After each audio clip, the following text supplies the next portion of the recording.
وتبدأ أحداثنا بصدمة حقيقية تبرز ذكاء ومكر أدير. بينما الأضواء تتلألأ في قصر أوكشن، بنروح نشوف عيلة أدير المسكينة، جنة وبناتها لابسين أشيك ما عندهم. الفرحة مش سايعاهم وهم فاكرين إنهم داخلين قصر أوكشن عشان يشاركوا ابنهم نجاحه. لكن الصدمة إنهم وقفوا قدام بوابة حفلة تانية خالص، قصر تاني ومجتمع غريب ما يعرفوش فيه حد. هنا بنشوف ناير وهي واقفة قدام الحارس الضخم وبتحاول تداري ارتباكها وترسم هيبة مش موجودة. الحارس كان ناشف جدا ورفض يدخلها التويلت لأنها مش معاها دعوة رسمية للحفلة. ناير بذكائها ومحايلتها الدرامية قعدت تتوسله بكلمات ناعمة ودموع مصطنعة، وبدأت تحكي له إنها في موقف محرج جدا، لحد ما الحارس قلبه لان ووافق يدخلها من الباب الخلفي للمطابخ. في اللحظة دي بنعرف السر القذر اللي عمل الفخ ده هو أدير ابنهما. أدير هو اللي سوح أهله، هو اللي كتب لهم العنوان غلط، وهو اللي وزع عليهم معلومات سحر كاذبة عن مكان الحفلة. أدير كان بيلعب لعبة حياة أو موت، لأنه عارف إن وجود أمه جنة في قصر أوكشن معناه إن سره هينكشف قدام الكل، وإن مريم مراته السرية هتتعرف، وساعتها أوكشن مش هيرحمه. وبنسيب ناير في القصر الغلط وبنرجع لقصر أوكشن الفخم، حيث الأجواء مشحونة بالتوتر رغم الموسيقى الهادية. بنشوف لالي وهي متكلبشة في إيد أدير وكأنها بتمتلكه قدام الدنيا كلها. أدير بياخدها في ركن بعيد عن عيون المعازيم والمصورين، وعيونه بتلمع بشك مرعب. سألها بصوت واطي جدا وحاد: "أنت اللي حكيتي لأبوك يا لالي؟ قوليلي الحقيقة، هو عرف منين بكل تفاصيلنا؟" لالي كانت مرعوبة من نبرة صوته وبدأت تحلف له بأغلى ما عندها وبكل صدق إنها ما كانتش تعرف إن أبوها هيعلن الخبر بالسرعة دي أو بالشكل المفاجئ ده.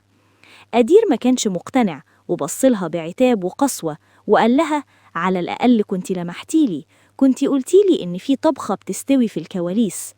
لالي بدأت تنهار وبتحاول تقنعه إنها ضحية زيه لقرارات أبوها الاستبدادية.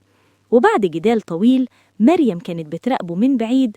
أدير سكت، بس كان لسه جواه بركان قلق ما بيخلصش، وصورة مريم وهي واقفة بكسرة نفس بدأت تطارده. بعد ما أدير خلص كلامه مع لالي راح فوراً لمريم. مريم كانت واقفة زي اللبن المسكوب، عيونها مليانة دموع محبوسة، وهي شايفة الراجل اللي بتحبه متكلبش في إيد واحدة تانية قدام الكاميرات. كانت مرعوبة إن أمه جنة توصل فجأة وتشوف الكارثة دي، وساعتها مريم هي اللي هتشيل الشيلة. لكن أدير ببرود غريب طمنها وقال لها بصوت هادي: "ما تخافيش، جنة اتسوحت في مكان تاني خالص ومش هتيجي هنا أبداً. أنا مرتب كل حاجة عشان الليلة تعدي." وعشان يقطع الشك باليقين مسك تليفونه قدام مريم وكلم أمه وقال لها بتمثيلية متقنة: "يا أمي، الوقت اتأخر جدا والحفلة خلاص بتشطب، ملوش لزوم تيجوا وتتعبوا نفسكم في المشوار ده، ارجعوا البيت." وبالطريقة دي أدير قفل كل الأبواب اللي ممكن توصل لأسراره. نرجع لناير اللي لسه في القصر الغلط.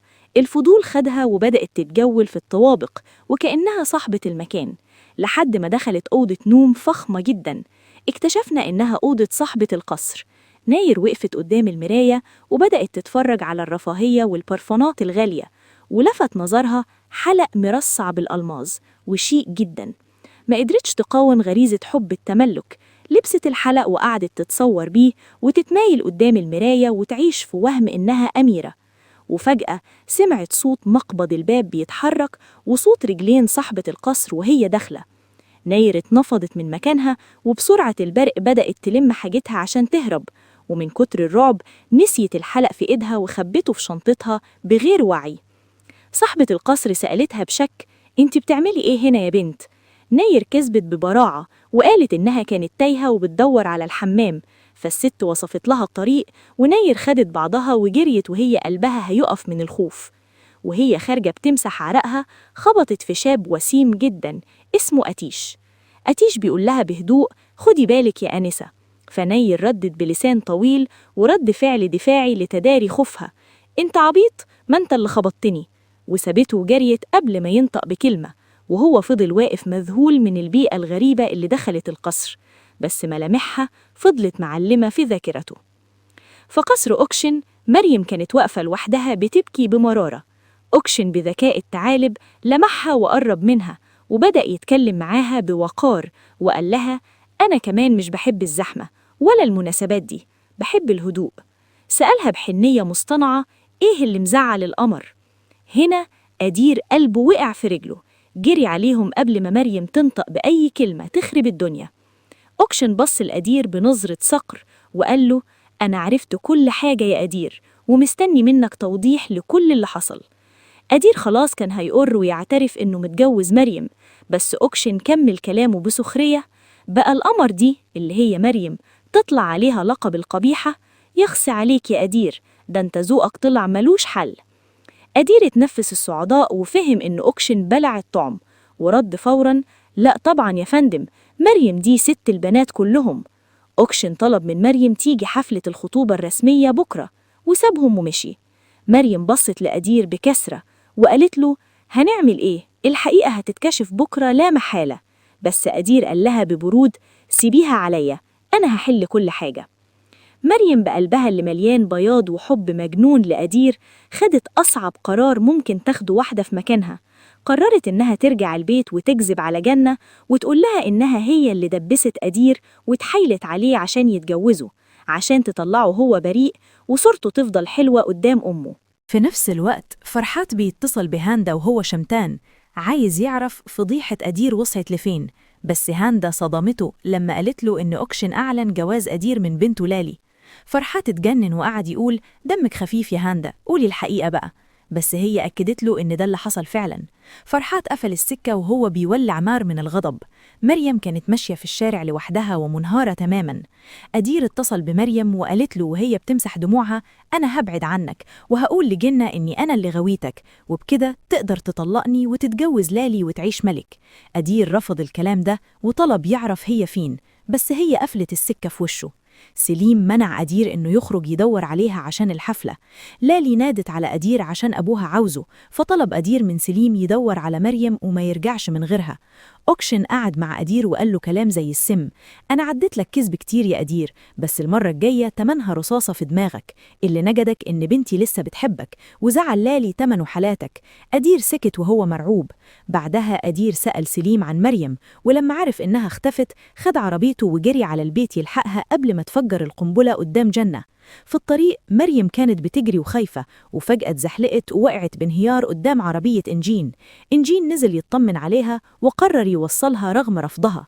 مريم كانت سرحانة ومكلبشة في سلسلة في رقبتها. إنجين سألها عنها فقالت له بدموع إنها أمانة من أدير في أول عيد ميلاد تحس فيه إنها إنسانة. إنجين حكالها بمرارة إنه مولود وفي بقه معلقة ذهب، بس ما كانش بيحس بطعم الفرحة لأن كل هداياه كانت مصلحة لأبوه. لما وصلوا الحارة إنجين صمم ينزلها قدام البيت. جنة شافت المشهد واتجننت، شدتها من إيدها وقعدت تعنفها وتتكلم عن الشرف. مريم حاولت تفهمها بس جنة كانت قافلة ودنها.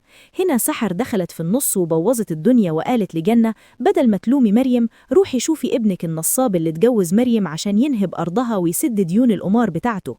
جنة اتصدمت وسألت مريم بذهول: الكلام ده صح؟ مريم سكتت وما ردتش بكلمة. فجنة حست أنها فشلت في حماية مريم للمرة الثانية ووقرت من طولها فقد الوعي، والكل اتلم عليها بصريخ. الدنيا اتقلبت في الحارة. مريم صرخت وجابت دكتور المنطقة اللي عمل إنعاش يدوي لجنة، وبعدين الإسعاف خدتها والمستشفى اتملت بيهم. أدير وصل وهو مرعوب وبيداري وشه من الناس. سليم حاول يهون عليه وقال له: أمك ست قوية ومفيش حاجة تكسرها.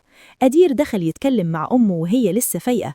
جنة كانت بتبصله بخيبة أمل وكسرت نفسه وقالت له: كنت بضرب بيك المثل في الرجولة، تقوم تنصب على يتيمة غلبانة؟ أدير برر بدموع إنه كان مزنوق في فلوس بسبب إنجين اللي ورطه في القمار وحط حياتهم تحت رحمة الديون. أمه قالت له بلهجة حاجة آمرة عشان أرضى عنك مريم ما تزعنش وما تبعدش عنها أبدا وخليك سند ليها. أدير وعده بكده وهو عارف إن رقبته تحت سيف أوكشن. برا المستشفى نير مسكت في خناق سحر واتهمتها إنها السبب في تعب أمها بسبب كلامها السم، وسحر حاولت تبرر إنها بتنقذ مريم بس نير ما سمعتهاش وزعقت فيها. أدير خرج على صوتهم وزعق في أخته ودخلوا يطمنوا على جنة اللي حالتها استقرت وبقت أحسن. مريم كانت عايزة تبات معاها بس جنة طلبت منها ترجع بيتها مع جوزها عشان ما تبقاش لوحدها. في قصر أوكشن هاندا كانت بتلمع الأوكر ودخلت كأنها بتاخد المجلة عشان تسمع كلام أوكشن مع المحامي. سمعت أوكشن بيطلب من المحامي ينبش ورا أدير ويعرف مصدر فلوسه والأرض اللي باعها لأنه عايز يمسك عليه أي غلطة عشان يخلص عليه تماما. هاندا جريت بلغلة فرحات، وفرحات كان في المطبخ بيقطع بصل من كتر الغل والغضب، وقالها بشر بما إنك جبتي الفتيل أنا هولع الديناميت وهرمي أدير في المصيبة اللي تخليه يدفن حي. ننتقل للالي اللي راحت المستشفى تزور جنة وعرفت مكانها من الاستقبال. جنة رحبت بيها كبنت أوكشن وسقتها مية. لالي كانت بتلمح إن في حفلة بكرة وبدأت توضح إن في حاجة بينها وبين أدير، بس أدير وصل في الوقت المناسب وسحب لالي برا قبل ما تسيح الدنيا قدام أمه. مريم جت مع سليم وشافت لالي واقفة مع أدير، راحت مدياله الجاكيت وشالت شعراية من على كتفه بكل براءة وحب. لالي شاطت من الغيرة وبصت لمريم نظرات كلها حقد وغل. أدير لمح الموقف وسحب لالي ومشي بعيد بسرعة. فرحات جاب ولد اسمه غرقان اللي صور أدير ولالي قبل كده وطلب منه يقتل المغنية داريا وهدده بصور لالي لو ما نفذش. غرقان وافق وهو مرعوب وخد سلاحه. في النادي لالي كانت بتستفز مريم بالكلام وشافت السلسلة في رقبتها وقطعتها ليها بوقاحة وقالت لها بأسلوب مهين سلسلتك حلوة بس مش مقام النادي هنا. مريم لمت السلسلة بدموع وقالت بكسرة هصلحها. لالي طلبت من مريم تدخل المطبخ تساعد لأن الشيف مشي، ومريم وافقت بكل طيبة رغم الإهانة. مريم وهي في المطبخ دخلت التويلت بالصدفة وشافت غرقان وهو بيجهز سلاحه. اتخضت بس عملت نفسها مش شايفاه وجريت تراقب تحركاته من غير ما يحس. لما لقت إنه هيغدر بداريا ويقتلها فعلا جريت على أدير وحكت له كل حاجة وشاورت على غرقان اللي كان بياخد الإشارة من فرحات. أدير صرخ باسم غرقان وجري وراه في ممرات النادي وقدر يمسكه ويضربه، بس غرقان كان معاه سلاح ووجهه على قلب أدير وقال له جنوني لو ما بعدتش هقتلك. أدير وقف مكانه وشريط حياته بيعد قدامه وخلاص غرقان هيضغط على الزناد، وفجأة طلقة رصاص دوت في المكان وهزت الحيطان. الأفواه اتفتحت من الصدمة بس الطلقة ما خرجتش من مسدس غرقان، الطلقة خرجت من مسدس أدير اللي كان في إيد مريم. مريم البنت البريئة اللي عمرها ما أذت نملة قتلت غرقان عشان تنقذ روح أدير. مريم ضحت بنقاء قلبها وبمستقبلها وبحياتها كلها بس عشان حبيبها يعيش.